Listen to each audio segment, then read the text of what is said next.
Hello there, BoBo, the Bitcoiner is back. Many should come back from overseas to catch up with this video today. Do you know that Satoshi Nakamoto is the only one conducting Bitcoin mining in the early months of 2009? Satoshi designed it in a way that at approximately 10 minutes, 1 megabyte block is mined.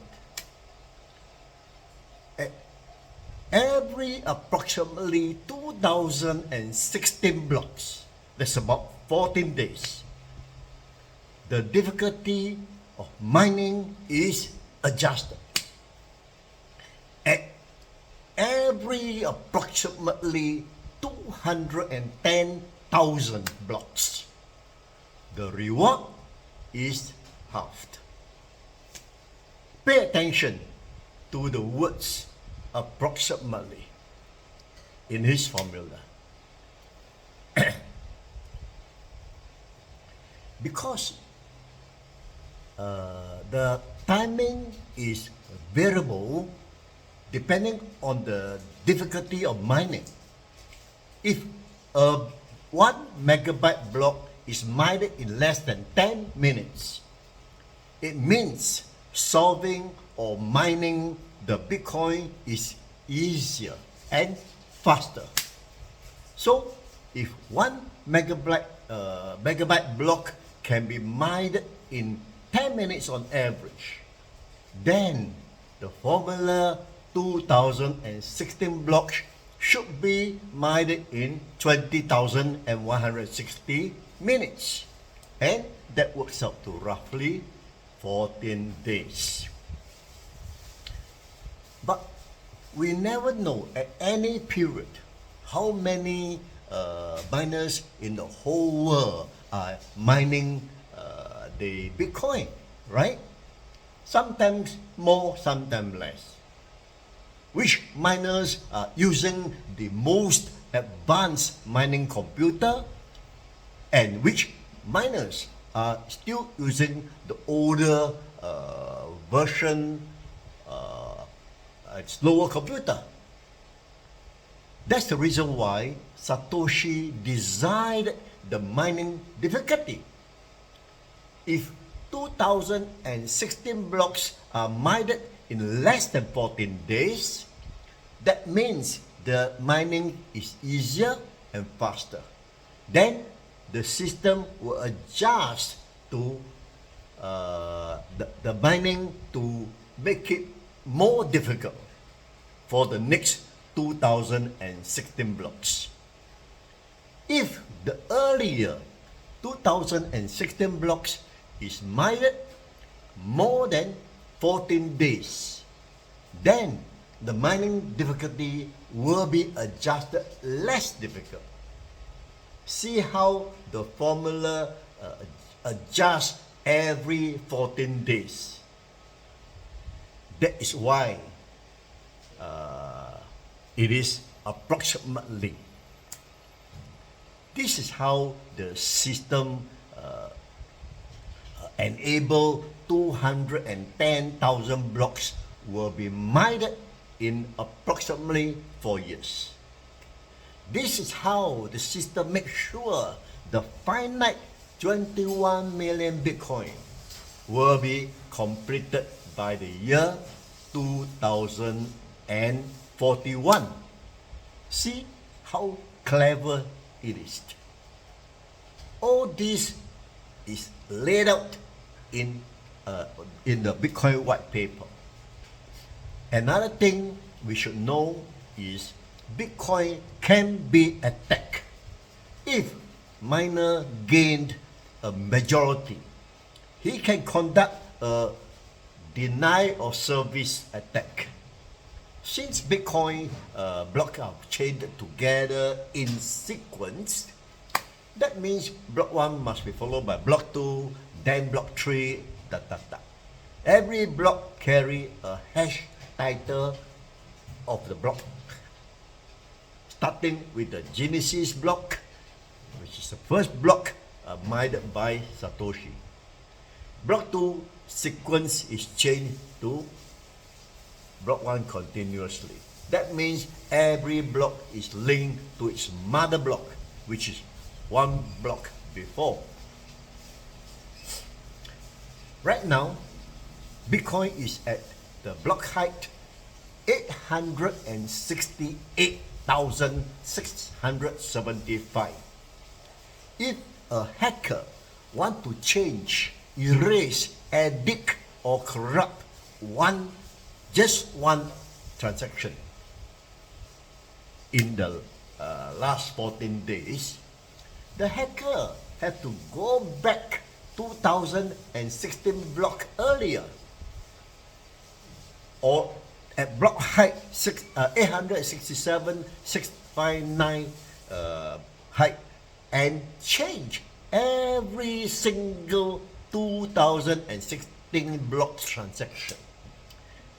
It means easily millions of transactions, and that is one node or computer only, or one copy of the blockchain on the node.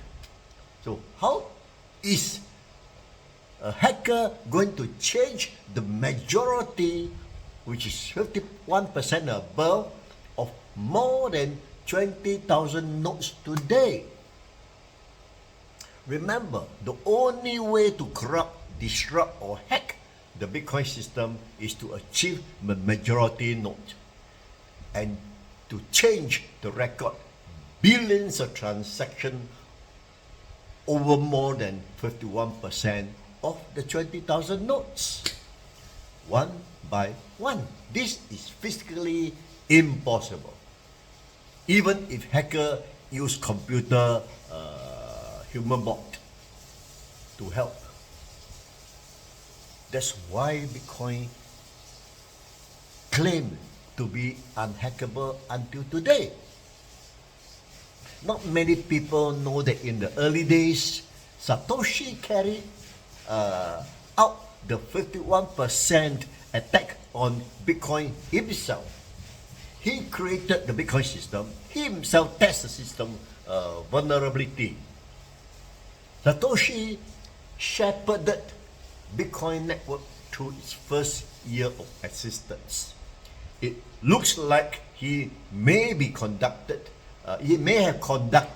the real world stress tests, such as the reorgs in May 2009, and purposefully orchestrated the downward difficulty adjustment in May 2010. It is important to note that Bitcoin has no value in 2009. So the attack was a stress test and has no financial gains. None of these acts seems malicious in nature, but were rather to check the integrity and robustness of the system he built. Compared to today, no corporation or association want to attack Bitcoin because the cost is too huge and it don't make commercial sense. Only the government and the central bank may want to attack Bitcoin network for fear of losing their control over money and for their own fiat currency value. But it is not possible now. Over 93% of Bitcoin is already mined, and only less than 10% are available in the market for grab. There is no possibility to mount a 51% attack on Bitcoin network anymore. Fortunately, in the early years of Bitcoin, the powerful and the rich and the government were laughing at the new kid on the block. First they ignore Bitcoin, then they laugh at Bitcoin. Bitcoin was allowed to grow without much obstructions. The technology was too new. Authorities don't know what to do or how to handle this new technology. But by the time they realize Bitcoin can be a financial threat to the existing monetary system, it's too late to stop it. The only way the government could do now is to slow down the progress and try to create roadblock. But Bitcoin cannot be stopped. Bitcoin is borderless, free for the whole world to use without permission. US realize now. That's why they approved the Bitcoin ETF in January this year. China banned Bitcoin in 2017 and it went underground.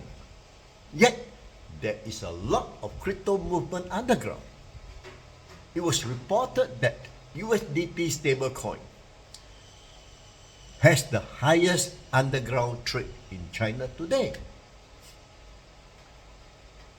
On the other hand, USA is afraid of losing this once-in-a-lifetime innovation, technology so advanced and effective that nobody ever thought possible. They won't ban Bitcoin, but they will try all means and ways to slow it down. But Bitcoin is still growing in the USA. At the same time, America is afraid of losing the technology to other countries, especially Europe. Now, it's interesting to learn that Bitcoin can be attacked before, but it's too late now, as Bitcoin has grown too big. Thanks for watching. I hope you enjoyed today's episode. See you next time. Bye-bye.